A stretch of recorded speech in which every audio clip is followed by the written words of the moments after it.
Quitte ou double pour le président géorgien au premier rang de ces élections législatives anticipées où il joue sa légitimité.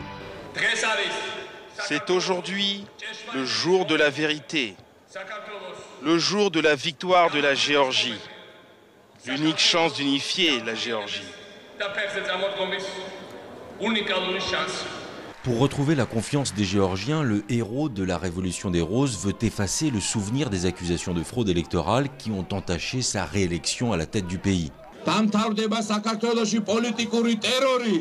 Face à lui, l'opposition critique un régime de terreur politique où seuls les proches du pouvoir profitent de la croissance.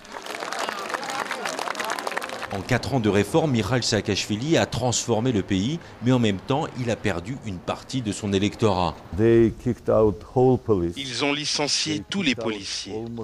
Ils ont licencié des milliers et des milliers de personnes des services de sécurité.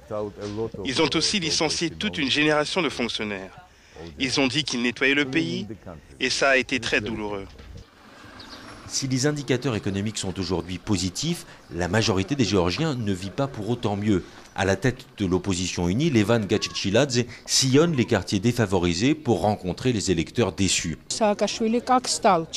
Quand Saakashvili est arrivé au pouvoir, il y a 4 ans, il a promis que les retraités, les ouvriers et les petits gens vivraient mieux. Et aujourd'hui, on ne vit pas du tout mieux. Devant les électeurs, Levan Gachichiladze dénonce une campagne électorale inéquitable et prédit des manifestations si le scrutin était truqué.